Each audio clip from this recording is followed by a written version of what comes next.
Queridos amigos, queridas irmãs, bondosos companheiros do ideal espírita cristão, boa noite para todos, que Jesus possa nos abençoar.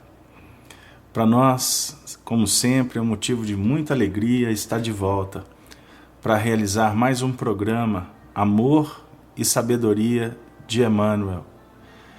E hoje, especialmente, dando continuidade ao estudo que estamos realizando há algumas semanas, em torno do livro Leis de Amor, pelo Espírito Emmanuel.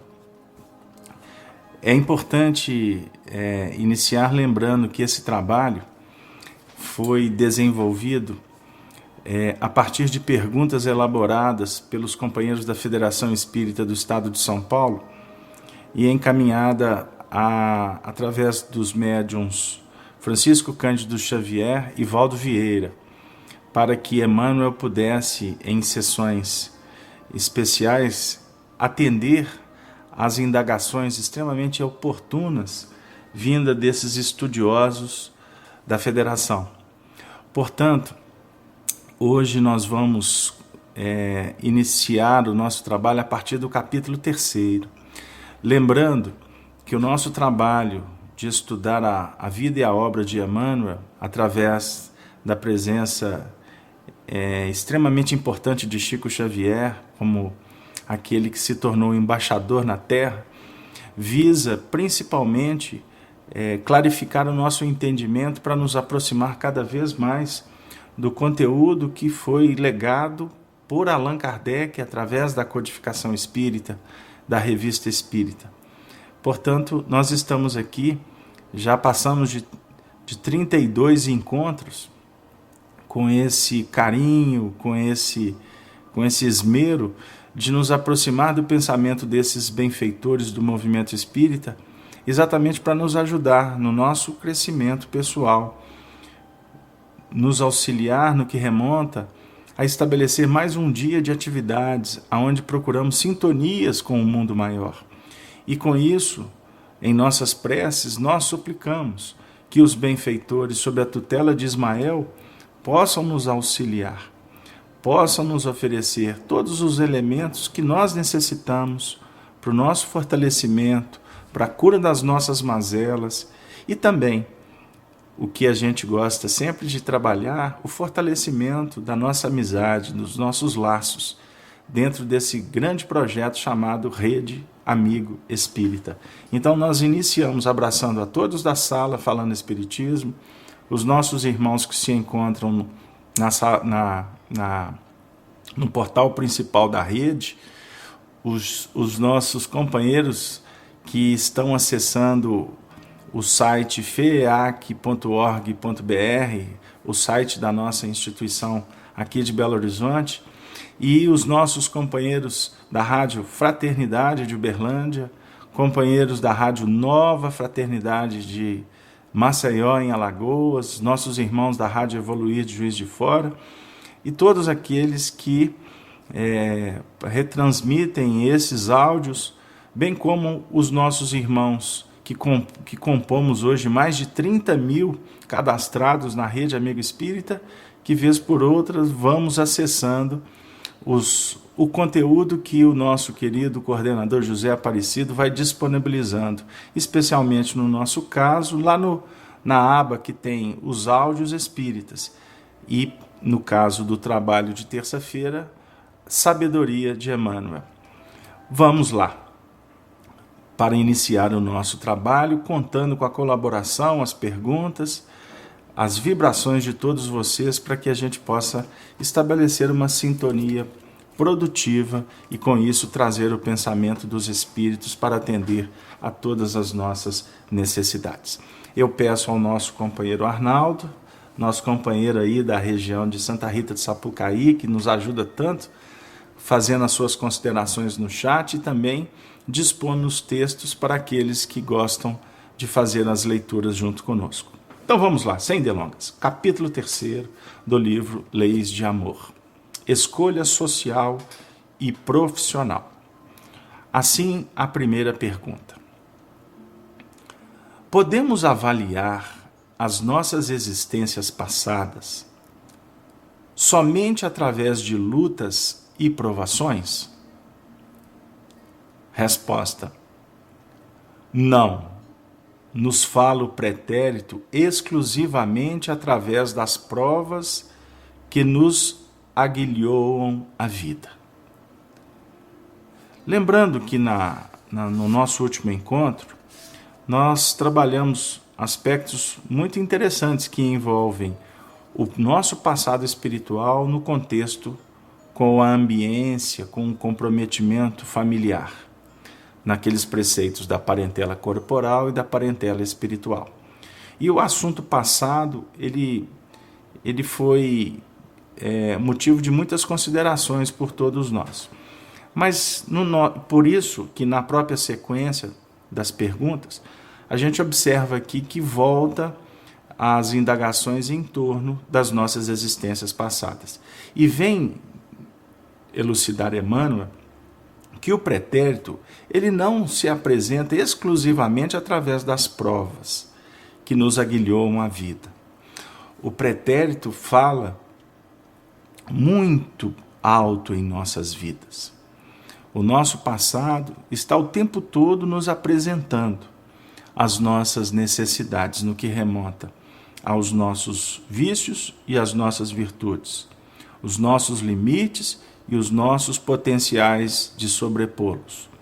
Com isso, nós estamos sendo convidados a refletirmos principalmente no que remonta às nossas tendências, para, vamos dizer assim, descortinar estas necessidades e trabalhar de uma forma profícua no que remonta ao nosso desenvolvimento espiritual.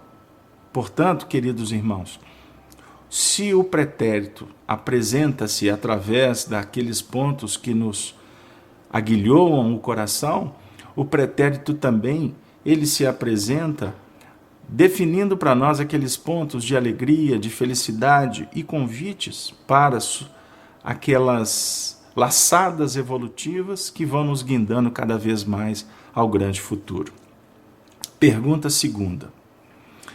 A profissão nos concede oportunidades de reajustes?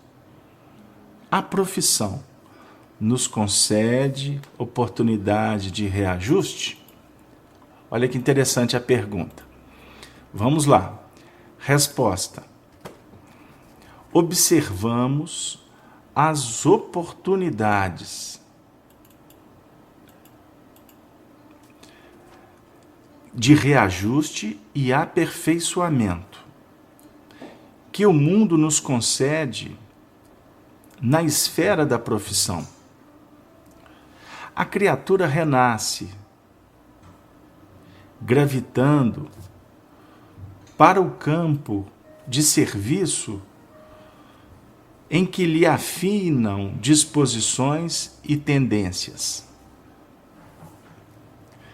Repetindo, observamos as oportunidades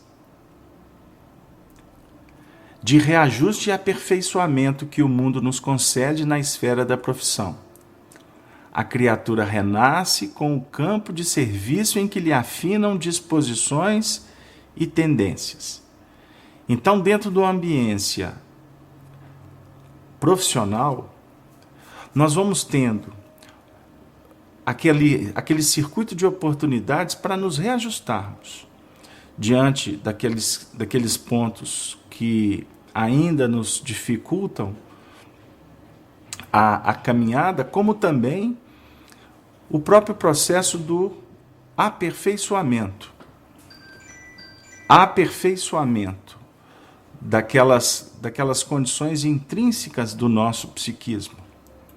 Vamos refletir, porque nesse momento em que estamos trabalhando de uma forma tão dedicada, tão carinhosa nos planos das nossas profissões, nós temos então, nesses painéis, aquela situação em que a providência divina vai nos convidando para, primeiro, nos reajustarmos nos planos da nossa construção psíquica. Ou seja, porque dentro do planejamento espiritual, o campo em que vamos mourejar no âmbito das profissões, ele é extremamente importante conjugado com os outros aspectos, sejam na vivência familiar, nas experiências sociais, no movimento que vai estabelecendo todo um circuito de relação nossa no plano da reencarnação. Lembrando que Deus nos impõe a reencarnação com o fim de nos fazer progredir. Para uns é expiação, para outros, missão. Então, dentro desse mecanismo, vamos dizer assim, que vai nos auxiliando no projeto macro do crescimento, nós temos então nuances, departamentos, setores que vão reajustados ou conjugados, implementando ações extremamente importantes para o nosso engrandecimento. Eu peço desculpas porque nós tivemos uma pequena queda na internet, mas graças a Deus conseguimos retomar. Por isso a gente até perdeu um pouco o ritmo da locução. Então vamos voltar. Agora, então na segunda parte da resposta, Emmanuel diz assim: criatura renasce, gravitando para o campo de serviço em que lhe afinam disposições e tendências. Então quando ele vai colocando a questão da gravitação, já nos auxilia no entendimento. Por quê? Existe aquele plano em que nós vamos gravitando em torno do ideal, das disposições, como também existe todo um mecanismo que vai gravitando em torno das nossas escolhas. Ou seja, trabalhamos no mundo íntimo e com isso as portas se abrem no mundo. E a partir do momento em que a gente se candidata, se inscreve, se matricula dentro de um concerto do mundo, também haverá uma gravitação externa de pessoas, de circunstâncias, de situações em torno destas disposições. Ok? Isso fica para nós como ponto de reflexão, porque a gente vai observando que estamos encontrando barreiras, né, dificuldades que objetivam, vamos dizer assim, a obliteração da nossa caminhada. Não é? Observemos aí. Não é? E eu até convido a nossa Shanri a ficar vigilante aí conosco na sala, porque eu estou percebendo que tem até algumas quedas aí que estão acontecendo aí exatamente para criar uma dificuldade no nosso trabalho. Não é? Exatamente para testar a nossa perseverança. Não é mesmo? Então, na questão de número 3, a que critério obedece a colocação da inteligência no campo profissional? A que critério obedece a colocação da inteligência no campo profissional? Resposta: cada inteligência é situada no lugar em que possa produzir mais e melhor. Portanto, observemos que o critério, obviamente, ele é estabelecido, ele é discutido e é, vamos dizer assim, chancelado pelas hostes superiores em Deus, aqueles espíritos que nos auxiliam no plano da elaboração mental, que vão nos auxiliar, inclusive, nas discussões dos nossos compromissos quanto às nossas questões também profissionais. Então, por isso que a nossa inteligência, como aprendizes, vai ser locada, se eu posso assim dizer, exatamente naquele ponto em que nós podemos produzir mais e melhor. Com isso, nós podemos deduzir que todos nós estamos no lugar certo, na hora certa, convivendo com as pessoas certas, para fazer as coisas certas. Agora, compete a nós valorizar e efetivamente procurar o aprimoramento dentro dessa produção. Então não adianta querer colocar um aprendiz que está dando os primeiros passos na escola para ocupar um cargo dentro de um mecanismo organizacional em que a sua inteligência, as suas experiências não poderão estar, vamos dizer assim, à altura do procedimento.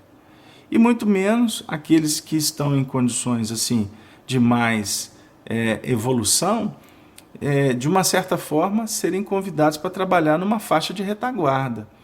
A não ser que isso aconteça com objetivo provacional, ou quem sabe expiatório, né? Para que os indivíduos possam valorizar as escolhas, para que nós possamos agradecer a providência divina que nos oferece os recursos extremamente importantes para o nosso crescimento. Portanto, agradeçamos sempre em nossas preces pela providência divina que está nos apoiando e nos convidando o tempo todo a refletir quanto ao nosso progresso. Pergunta de número 4. É a fatalidade que faz a pessoa escolher determinada profissão? É a fatalidade que faz a pessoa escolher determinada profissão? Lembrando que no Livro dos Espíritos a gente aprende que fatalidade, que fatal só é a morte, não é? Então, vamos entender aqui qual é essa colocação. Resposta. Certamente que a situação da personalidade em determinada carreira não obedece à fatalidade. Livre-arbítrio no mundo interior comanda sentimentos e ideias, palavras e atos do espírito, constantemente. Então aqui, Emmanuel vem pulverizar, né? Ele vem tirar a força da questão da fatalidade, porque aqui vai definir para nós a questão do livre-arbítrio como a escolha que provém do mundo interior que vai comandar os sentimentos, e dos sentimentos as ideias, palavras e atos, e que efetivamente vai definir os nossos vínculos, as nossas, vamos dizer assim, admissões em determinados departamentos da vida. Agora, não podemos desconsiderar dentro dessa condição que em alguns movimentos o espírito tenta sair de determinadas condições, de determinadas profissões, e não consegue, exatamente porque é um plano que foi elaborado anteriormente. E por mais que luta, a gente costuma ouvir, né, alguns falando assim, a vida dá volta, e eu continuo ali naquele mecanismo, né?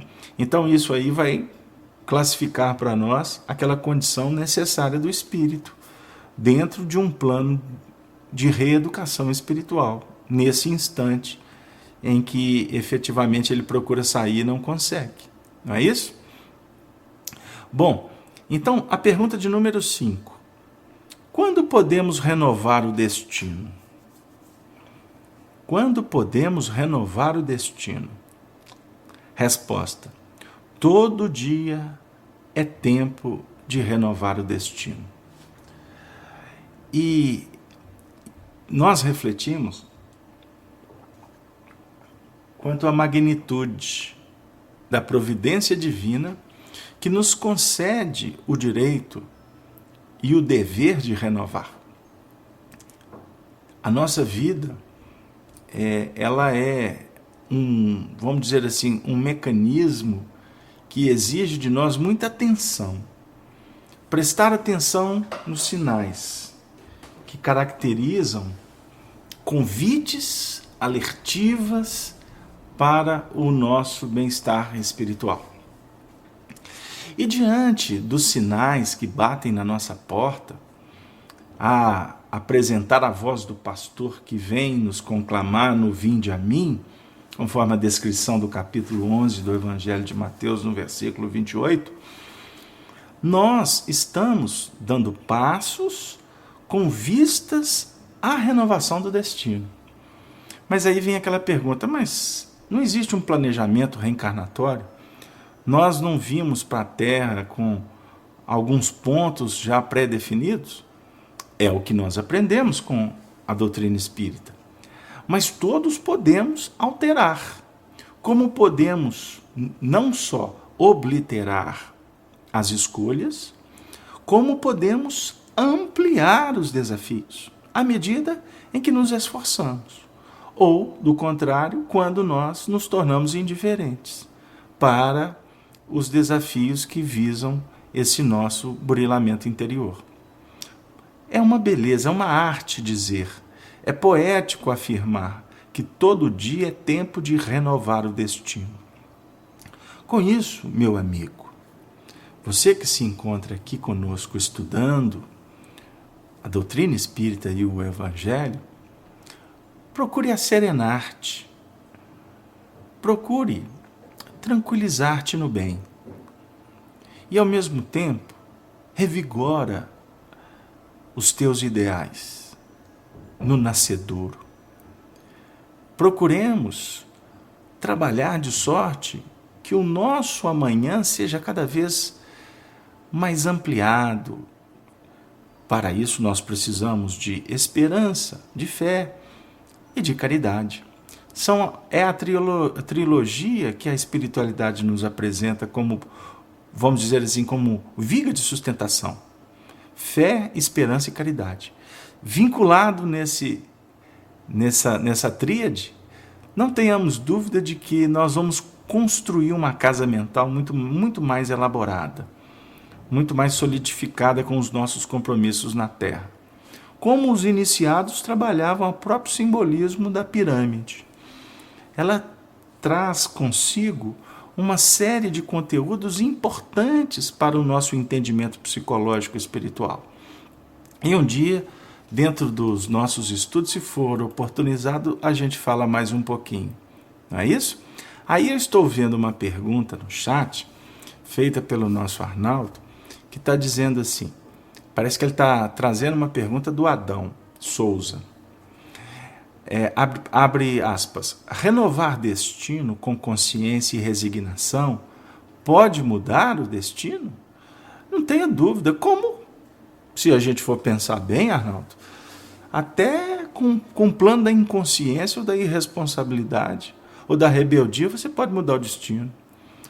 Não é? Quantas tarefas são postergadas e os espíritos vêm nos relatar isso, por exemplo, lá no livro Céu e Inferno, né? Algumas comunicações na Revista Espírita, as obras psicografadas pelo Chico, por Ivone e outros médiuns abalizados. Quantas notícias nós já temos? Isso sem falar nas reuniões mediúnicas que nós participamos de um verdadeiro banquete. É um laboratório que visa o nosso despertamento, não é mesmo? Mas dentro dos planos, não é, positivos da obediência e da resignação, muito nós podemos fazer para efetivamente qualificar a vida, não quantificar, qualificar sempre. Continuando, na esfera dos deveres comuns, o espírito granjeia através da abnegação e serviço espontâneo valiosos recursos de ação, de modo a refundir facilmente os próprios caminhos.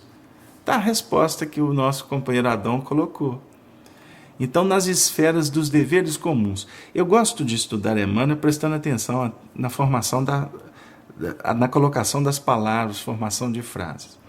Ele começa dizendo assim, na esfera dos deveres comuns, a definir que é pelos deveres comuns é que o espírito granjeia, é que o espírito trabalha abnegação e serviço espontâneo, que são valiosos recursos de ação. É muito importante essas colocações. E muitas vezes a gente esquece daqueles pontos mais simples, daquelas atitudes a princípio sem importância. E a gente vai verificando na prática que tudo na vida tem um significado e tem o seu grau de importância. Por isso, os grandes espíritos, que no seu sentido de os discípulos, os avatares que vêm à Terra, eles nos apresentam espiritualidade nas coisas mais simples, a definir que é por elas que se constrói o grande edifício. Não é verdade? Então vamos refletir, porque Emmanuel vem falar sobre a questão de refundir. É muito importante a gente pensar nessa condição. O que é vir refundir? Não é? É trabalhar aspectos de alteração, de preparação para os novos caminhos que nós vamos singrar, que nós vamos percorrer. Questão de número 7. Nós estamos preocupados se a gente está correndo um pouco, mas o tempo é ligeiro.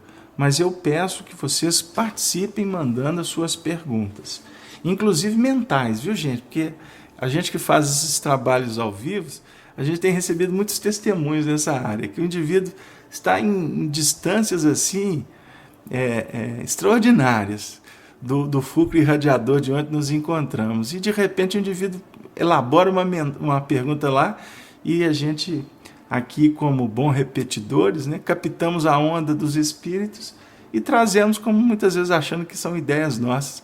E na realidade é todo um contexto de um estudo em grupo que, embora estejamos separados, estamos misturados, vou brincar assim como uma gíria muito usada aqui em Belo Horizonte atualmente, né? Juntos e misturados, dentro de um diapasão assim, de muito carinho, de muita fraternidade, de muito respeito. Questão número 7. Vamos lá que o tempo está caminhando. A lei divina apresenta meios especiais de proporcionar-nos corrigenda e libertação? A lei divina apresenta meios especiais de proporcionar-nos corrigenda e libertação? O que vocês acham? Sem dúvida nenhuma, não é? Afirma Emmanuel, somos defrontados nas atividades profissionais de hoje com amigos devedores da lei, chamados a funcionar no trabalho ou nas obras em que eles próprios faliram ontem, com dilatadas possibilidades de obtenção do próprio resgate. Quase sempre, aqueles mesmos, junto dos quais se verificaram nossos próprios delitos ou deserções em existências passadas. Em nosso benefício, a lei nos faculta empreendimentos e obrigações junto deles, a fim de que possamos pagar débitos ou vencer antipatias e inibições, respirando-lhes o clima e renteando-lhes a presença. Olha que bela resposta. A definir que nas atividades profissionais de hoje, nós somos defrontados com antigos devedores da lei. Chamados a funcionar no trabalho ou nas obras em que eles próprios faliram ontem. Olha que interessante. Portanto, nós estamos dentro do contexto profissional, conjugados com almas que faliram, que delinquiram, como nós mesmos. Em alguns casos, com verdadeiras aversões. Em outros, com aquelas necessidades de ajustes temporários. E em alguns outros, companheiros que convivem numa ambiência profissional por décadas. São espíritos que estamos juntos, portanto, em novos empreendimentos, porém agora procurando trabalhar no outro diapasão. Se houve delinquência ontem, hoje somos convidados a trabalhar no reajuste. E isso é muito simples, basta a gente observar a ambiência profissional que nós estamos inseridos. Qual é o objetivo da sua instituição? Você trabalha com qual público? Não é? Enfim, O que acontece dentro do ramerrão das horas trabalhadas? Com isso, nós podemos verificar alguns aspectos que têm a ver com o nosso passado. Certa feita, um companheiro nos perguntou se a gente tinha alguma informação sobre o passado dele. E com muito carinho a gente observou. Embora fora aberto alguns painéis anteriormente, mas nós entendemos com muita clareza que não se aborda determinados pontos. Porque o grande lance é que o indivíduo descubra as necessidades dele no agora. Embora a doutrina espírita apresenta indícios. Então, por exemplo, eu uso o exemplo, aquele companheiro que está trabalhando como um relojoeiro. O relojoeiro que vai trabalhar com a pinça e a lupa, ele está tendo uma grande oportunidade de trabalhar a paciência dele, as reflexões, não é mesmo? E observem que ele está lidando com um mecanismo chamado tempo, porque o relógio mensura o tempo para nos ajudar no entendimento e nos ajustes no plano objetivo da reencarnação. Né? Então, aí, os nossos companheiros no chat estão definindo aí que eles pensaram em exemplos aqui e a gente está colocando esses exemplos parecidos para auxiliar na didática do processo. Isso é sintonia, não tenham dúvida. Sintonia com os benfeitores espirituais que tutelam esse trabalho. Isso acontece na casa espírita, acontece no Evangelho no Lar, mas acontece em outras frentes também. Porque os espíritos superiores, eles têm uma dinâmica de expansão mental muito interessante e vão nos auxiliando. Então, na ambiência profissional, isso acontece de uma forma muito elementar. Então, vamos pensar, aquele companheiro que se torna um adversário, e no campo profissional isso costuma ser muito facilitado pelas disputas, né? Por esse mundo que a gente vive de competição, de individualismo. O que impera é o desejo de vencer na terra, conquistar valores amoedados, reconhecimentos, aplausos. Então costuma lá na repartição ter lá um grupo que está cada um querendo ocupar a posição de destaque. E em nome disso se esquece da ética, da lisura, né, da justiça, da equidade. Então, nós que estamos estudando Evangelho, eu costumo dizer que no ambiente profissional você costuma ter a esfera mais interessante em que poderemos ou utilizar a esgrima do pensamento cesariano ou trabalhar efetivamente com a candura do cristão que é levado à arena. Jesus tem uma frase muito interessante no livro Boa Nova, de Humberto de Campos, naquela lição que trata do adultério da pecadora, em que ele diz assim: bem-aventurado o homem que perde no mundo comigo. Perder no mundo com Jesus, ou em nome dele. Porque quem perde na terra, cede, abençoa e passa, ele está sendo vitorioso no céu, não é aqui. Porque aqui ele vai ficar por último. Aí vem aquela pergunta: mas Caso Aberto, como é que eu faço com o leitinho dos meninos? Aí vem a resposta. O leitinho você pode angariar ele de N formas. Pelos mecanismos da justiça, pelos planos da injustiça ou pelos mecanismos do amor. Então aqui eu apresentei apenas 3 aspectos para que cada um possa tirar suas conclusões.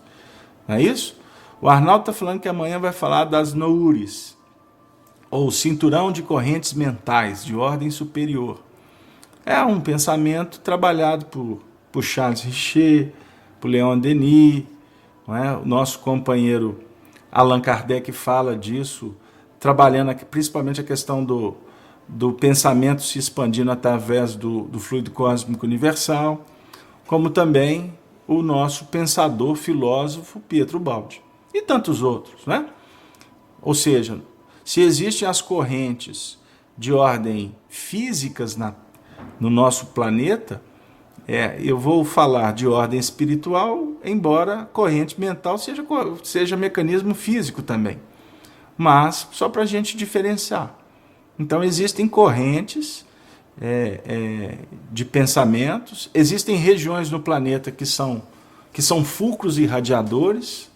Isso é até trabalhado pelo nosso querido filósofo, a alma de escola, nosso companheiro Leon Denis, que ele trabalha alguns pontos do planeta Terra como fulcro de irradiação de pensamentos dirigidos pelo mundo espiritual superior.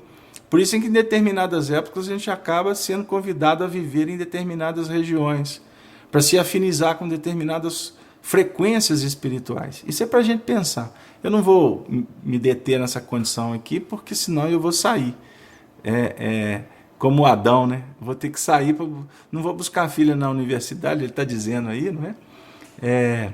Mas, Adão, nós vamos sair aqui do conteúdo, e nós convidamos você, Adão, a estar conosco às terças, às quintas, às 20h30, como também nas sextas-feiras com o estudo do Livro dos Espíritos, que é a obra básica da doutrina espírita, Adão. Vejo que você é novato em espiritismo, então lembre-se que o espírita cristão é aquele que tem como metodologia de vida a vivência do Evangelho. E no nosso caso, não podemos abrir mão de estudar Allan Kardec, que é o roteiro verdadeiro para os espíritas. Os demais compõem, ajudam, mas o fulcro irradiador é o nosso pedagogo de Lyon. Questão de número 8. O que fazem frequentemente hoje os pensadores que ontem intoxicaram a mente popular? Resposta: pensadores que antigamente corrompiam a mente popular com as depravações de espírito, já em via de alto burilamento, formam agora, entre professores laboriosos, aprendendo a ministrar disciplinas, à custa do próprio exemplo. O nosso pedagogo Emmanuel, ele tem um poder de síntese que é algo extraordinário, né? Observem bem, ele responde de uma forma sintética, mas aqui o pensamento dele abre tantas vias para nossas reflexões que é de ficar admirado. Vamos lá. Pensadores que antigamente corrompiam a mente popular, até aí tudo bem, com as depravações de espírito, já em via de alto burilamento. O que ele quer dizer com isso? Para que haja o processo da corrupção, né? Ou do corromper a mente popular, isso aqui tem que trabalhar no sentido daquela mente que já está em via de despertamento. Porque quando a mente popular ainda está adormecida no mecanismo da própria massa, ela não vai ser corrompida. O que oferecer para ela é repasto natural. Portanto, quando nós estudamos história, devemos tomar muito cuidado com os juízos de valores. Porque nós, por certo, ao condenar, ao julgar, estaremos sendo desautorizados pelas próprias circunstâncias. Primeiro, porque você não tem condições de entrar no psiquismo do outro. Segundo, as consequências dos atos vão estar na razão direta daqueles que estão envolvidos. a definir quais são as posições espirituais que cada um ocupa. Então, uma atitude de um líder que está, teoricamente, desviando a mente popular, para uns ele está desviando mesmo, para outros ele está simplesmente estabelecendo até um movimento de progresso. Observe o que eu estou falando. O que para um é tóxico, para o outro é remédio. Então cada um tem sua medida. Mas Emmanuel vem dizer, portanto, sobre a necessidade de quando o espírito percebe que houve da parte dele uma depravação, ou seja, uma atitude complexa que trouxe dificuldades, atrasando o burilamento do semelhante, automaticamente esse espírito se desperta no momento oportuno e há de se comprometer para trabalhar no sentido oposto. O que para ele antes era vitória na quantidade, ele vai ter que buscar esse progresso em nível da qualidade. São os opostos. As forças contrárias, elas se irmanam, embora cada uma num diapasão oposto, não é? Diferente. Mas elas se completam. Por isso que hoje é negativo, amanhã vai ser trabalhado no âmbito positivo. E quando o indivíduo chega dentro de um plano de positividade, ele vai estar diante de um outro sistema.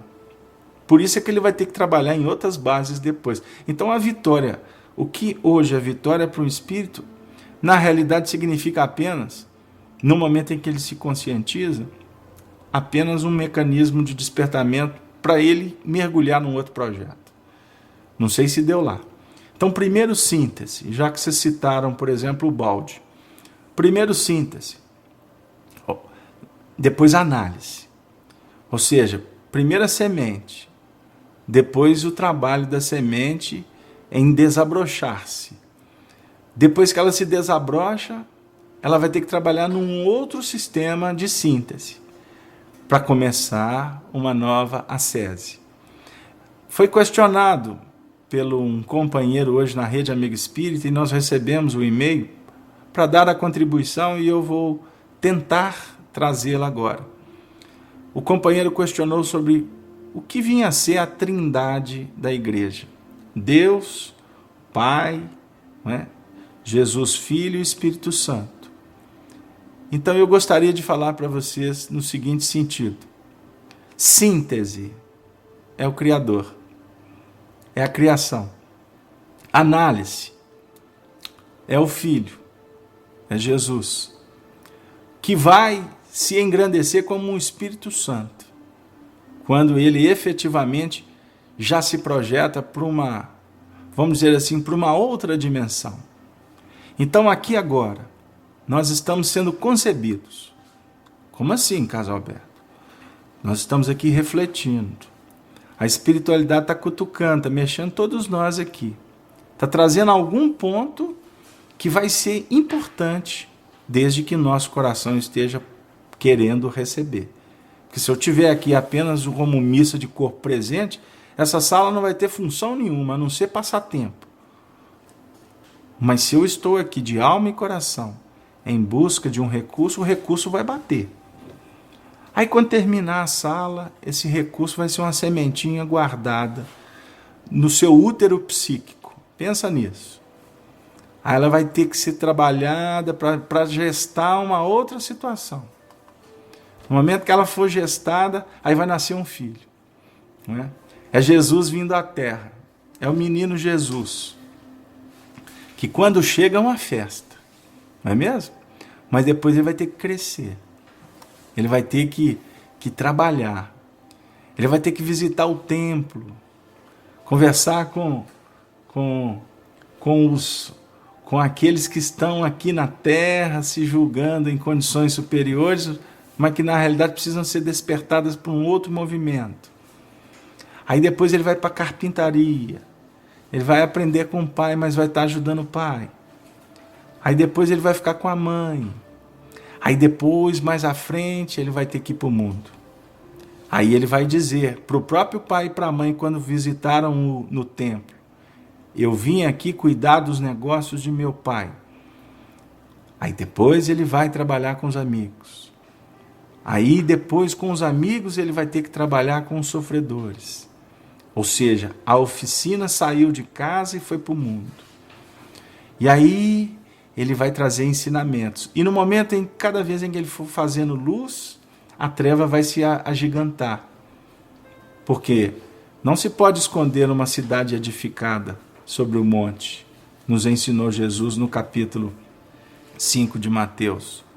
Aí depois que ele fizer luz, as trevas que já estavam incomodadas, porque o progresso incomoda aquele que está deitado, que está sentado, aí começam os ataques, por causa da inveja, do ciúme, não é mesmo? Aí os ataques, aí vem as teias, as artimanhas do mundo, não é? Todas aquelas situações que visam matar a possibilidade do indivíduo. E a condição do mestre é permitir que a treva haja, porque ele já estava consolidado. Mas no momento em que a treva envolve com ele, não é no sentido de tentar apagar a mensagem, automaticamente a mensagem vai ganhar mais expressão ainda, porque ela vai se santificando. Por isso é que Jesus fala assim, em prece a Deus por nós, que não pede ao Senhor que nos tire do mundo, mas que nos livre do mal. Ele nos conclama a nos santificar na verdade. Isso é transcendente, esse ensinamento, gente. E é o que os Espíritos estão tentando mostrar para a gente. Você aprendeu?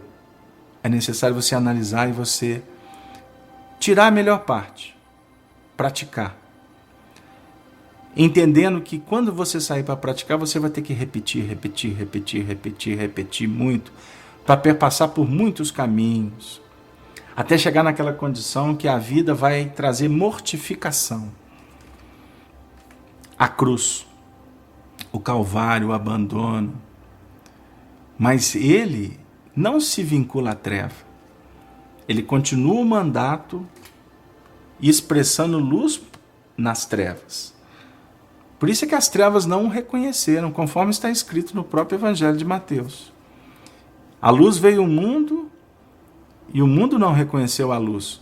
Mas aqueles que estavam sentados na região da sombra, na sombra da morte, a luz raiou. Isso é um versículo que está lá atrás em Mateus, se não me engano, no capítulo 3. A definir que quem está sentado na região da sombra, na região da sombra da morte, a luz vai raiar, porque a luz passa a trabalhar com aqueles que estão em sofreguidão, estão necessitados, estão clamando. Como numa reunião mediúnica, o atendimento se faz nas furnas, vai atender espíritos que estão nos magotes, né? Nos agrupamentos, em situações de penúria profunda. Qual que é o papel da reunião mediúnica? Levar carinho. Não é levar religião, não. É levar carinho. E muitas vezes os médiuns passam por essas regiões só espalhando flores, só deixando bálsamo. Não é mesmo? Porque de repente não está na hora daqueles companheiros despertar. Porque tudo acontece dentro de um planejamento. Despertamento é natural. E ele tem que se dar em nível de espontaneidade, porque senão não tem valor. Não adianta forçar a porta não para o indivíduo reconhecer, porque é dele, ponto. É dele. Quando pedem respostas prontas, nós, quando temos algo a dizer, em determinados momentos oferecemos só um sorriso. Ou só o estímulo, porque não tem que falar muito. Ah, mas você já escutei muito isso. Você podia abrir mais a conversa. Eu falei assim, não tem essa de abrir mais, não. Aliás, eu costumo nem responder, dou um sorriso e passo. A gente tem que aprender a fazer sabonete, porque não tem resposta pronta. É igual ficar perguntando para os espíritos o que tem que fazer. Tem casa espírita e no movimento espírita a gente respeita, mas tudo que vai acontecer no centro espírita tem que perguntar para o mentor. O que o mentor acha? Mentor acha, mentor não acha. Quem acha costuma nem se achar. O guia espiritual do centro ele tem uma função de dar sustentação. A parte doutrinária e evangélica da casa. E compete aos trabalhadores da casa sintonizar com ele e tomar responsabilidade para ter as atitudes para conduzir o trabalho. E são pontos para a gente pensar. Agora que os benfeitores conversam conosco, conversam. Geralmente assim, meu filho, a paz seja convosco. Jesus falou assim, Kardec disse assim. Vamos refletir. Esse é o benfeitor, esse é educador. Emmanuel não levava a resposta pronta para Chico, não. Embora alguns autores escrevem do jeito peculiar, né? Dando uma adocicada e que muitas vezes não expressa a grande verdade. Emmanuel respeitava o livre-arbítrio de Chico Xavier. Embora em determinados momentos ele dizia, olha, se você for, você pode saber que você vai sozinho, que eu vou ficar aqui. Aí, graças a Deus, o Chico ficou aqui, né? Ficou aqui em Pedro Leopoldo até janeiro de 1959. E depois, graças a Deus, ele ficou em Uberaba até o junho de 2002. Ele ficou aonde que Emmanuel disse para ele que seria o melhor.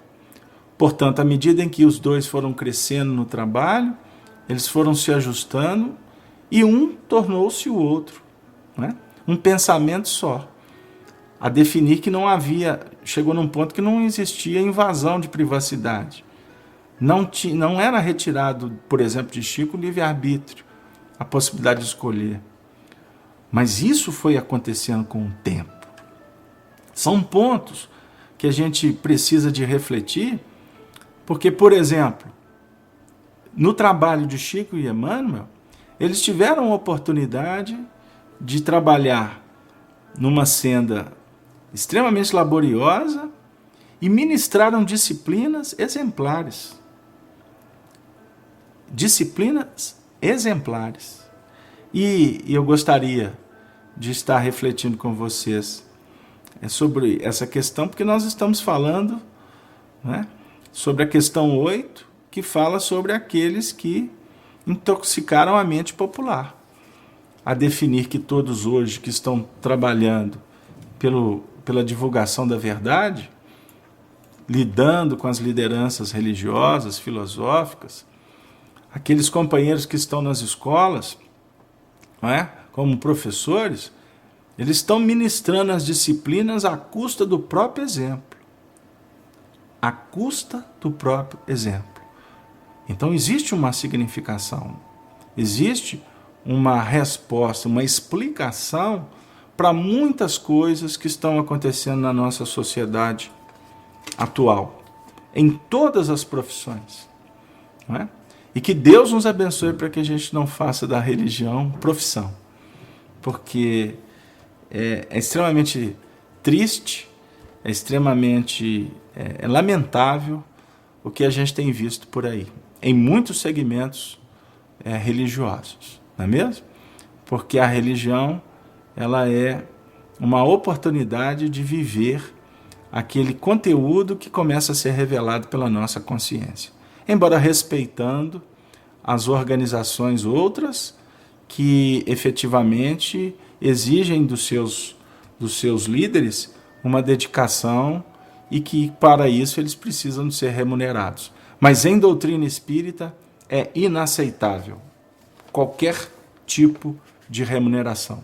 E eu gostaria de interromper a minha participação de hoje frisando isso. É inaceitável que em doutrina espírita nós esqueçamos que estamos aqui para servir a Jesus e não a César. E muito menos César nos servir. Nós estamos aqui para divulgar a doutrina cristã, principalmente para aqueles que são simples do coração. Porque bem-aventurado aqueles que suplicam as bênçãos, recebem lá e se curvam vivendo-a na dinâmica do próprio coração. Nós gostaríamos de, nesse momento em que o nosso horário está caminhando aí para o término, de desejar a todos muita paz, com muito carinho, com muito desvelo, a espiritualidade nesse momento presente na nossa dinâmica, nos orienta a fazer uma leitura final, que vai ficar aí como um convite para que a gente possa recolher uma sementinha que é capaz de se multiplicar. E essa multiplicação é o que o Senhor aguarda. Nós não podemos afirmar que uma semente de laranja vai produzir apenas uma laranjeira. Observemos o que depois da laranjeira aguarda para oferecer a providência divina. Então, o bem que se esparge, a luz que é ofertada, ela é capaz de transportar os montes das dificuldades e apresentar para nós um futuro de paz. Tenha confiança, minha irmã. Avante, meu irmão, porque Jesus está nos chamando. Vinde a mim todos vós. E para falar de Jesus, nós vamos receber a presença do Espírito Meimei, que através das mãos luz de Chico, no livro Espírito da Verdade, tem uma lição que nós consideramos, porque toca profundamente o nosso coração, intitulada Escola da Bênção. Sofres cansaços da vida, de sabores domésticos, deserção de amigos, falta de alguém? Por isso acordaste sem paciência, tentando esquecer.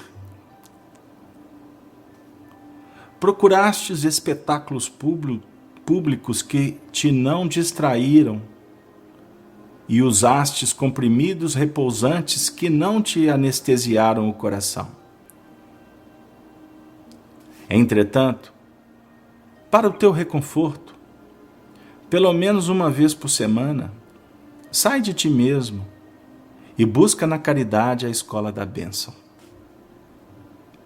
Em cada compartimento, aprenderás diversas lições, ao contato daqueles que leem na cartilha das dores que desconheces. Surpreenderás o filme real da angústia, no martírio silencioso dos que jazem num catre de espinhos, sem se queixarem, e a emocionante novela das mães sozinhas que ofertam, gemendo, aos filhos nascituros, a concha do próprio seio como um prato de lágrimas. Fitarás homens tristes, suando penosamente por singela fatia de pão, como atletas perfeitos do sofrimento, e os que disputam valorosamente com os animais um lugar de repouso, ao pé de ruínas em abandono. Observarás ainda mais os paralíticos que sonham, com a alegria de se arrastarem, os que se vestem de chagas esfogueantes, suplicando um momento de alívio, os que choram mutilações trazidas do berço, e os que vacilam desorientados na noite total da loucura. Ver-te-ás, então, consolado, estendendo o consolo e, ajustado a ti mesmo, volverás ao conforto da própria casa murmurando feliz: obrigado, meu Deus. Obrigado, meu Deus, por mais essa noite, por mais esse programa Amor e Sabedoria de Emmanuel. Obrigado a você da sala Falando Espiritismo. Você que se encontra no seu lar nesse momento, que está vinculado a essa grande rede dos amigos espíritas. Obrigado a você que se encontra nessas regiões abençoadas das Alagoas, sintonizados na rádio Nova Fraternidade. Companheiros que nesse momento escutam a Rádio Evoluir, a Rádio Fraternidade de Uberlândia. Você que está sintonizado no portal da Casa de Kardec, a FIAC Minas. Todos nós. Você, passarinho, que se encontra voando pelas terras de Portugal e se manifesta com tanto carinho. Todos vocês, nesse momento, que Deus nos ampare, que Deus nos abençoe e felicite a todas as famílias aqui representadas. E que Maria Santíssima, nossa veleira do bem, que representam as mães dos céus, que ela possa estar conosco, nos ajudando para que nós possamos cada vez mais caminhar com Jesus, o Cristo de Deus. Boa noite para todos.